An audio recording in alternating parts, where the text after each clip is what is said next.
Mr. Untold Talks। तो चलिए आज बात करते हैं लेनोवो की। एक ऐसी कंपनी जो एक छोटे से चीनी स्टार्टअप से देखते ही देखते दुनिया की सबसे बड़ी टेक्नोलॉजी कंपनियों में से एक बन गई। ये कहानी वाकई कमाल की है। ये दिखाती है कि कैसे एक बड़ा सपना और सही रणनीति पूरी की पूरी इंडस्ट्री का चेहरा बदल सकती है।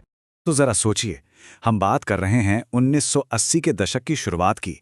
उस जमाने में टेक्नोलॉजी का मतलब था अमेरिकी या जापानी कंपनियां, उनका ही दबदबा था।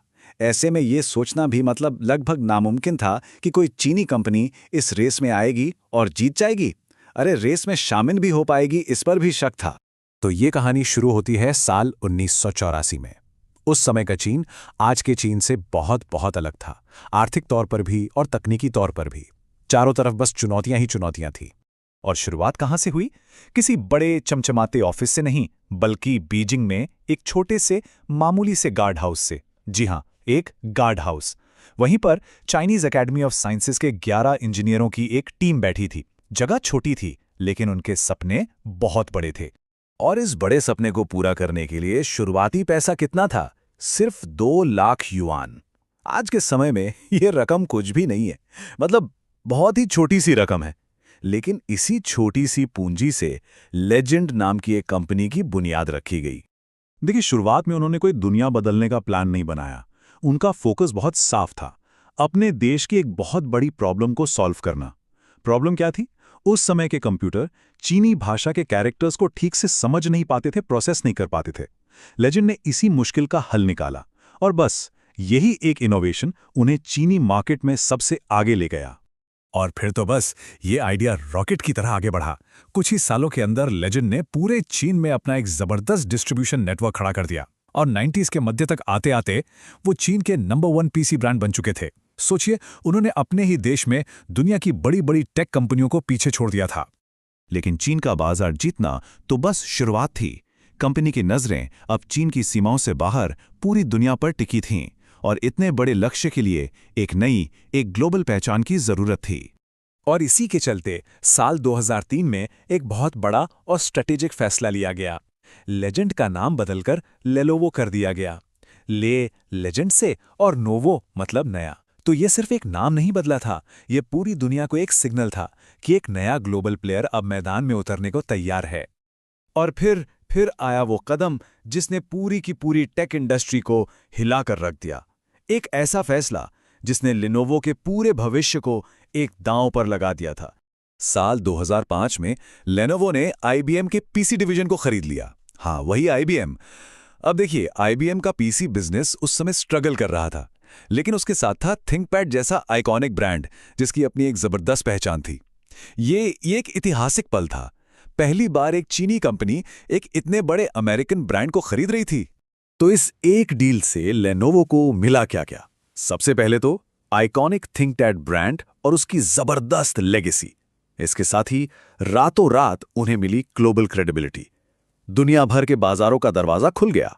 और हां, आईबीएम की टॉप क्लास इंजीनियरिंग एक्सपर्टीज भी मिली। लेकिन शायद सबसे बड़ा फायदा और सबसे बड़ी चुनौती भी एक नई हाइब्रिड कल्चर बनाने की थी। मतलब ईस्ट की एफिशिएंसी को वेस्ट के इनोवेशन के साथ मिलाना। उस समय यह काम लगभग नामुमकिन सा लगता था। तो अब आईबीएम की डील हो चुकी थी, लेकिन कहानी यहीं खत्म नहीं हुई। 2000 के दशक के आखिर में टेक्नोलॉजी की दुनिया एक बार फिर से करवट ले रही थी, और लेनोवो को भी वक्त के साथ बदलना था। अब जमाना आ रहा था स्मार्टफोन्स और क्लाउड कंप्यूटिंग का। ऐसे में सिर्फ पीसी के भरोसे बैठे रहना बहुत खतरनाक हो सकता था। लेनोवो ने इस बात को सही समय पर समझ लिया। उन्होंने फैसला किया कि अब वो सिर्फ एक पीसी कंपनी बनकर नहीं रहेंगे। और ये विस्तार कैसे किया गया? अपनी जानी पहचानी स्ट्रैटेजी से, बड़े और बोल्ड एक्विजिशंस। 2005 में आईबीएम का पीसी डिवीजन, तो 2014 में गूगल से मोटरोला मोबिलिटी को खरीदकर स्मार्टफोन की दुनिया में धमाकेदार एंट्री की। और उसी साल आईबीएम का x86 सर्वर डिवीजन खरीदकर डेटा सेंटर बिजनेस में भी अपना झंडा गाड़ दिया। और इन सब के बीच लेनोवो की एक और सुपर पावर सामने आई, और वो थी सप्लाई चेन मैनेजमेंट में उनकी मास्टरी।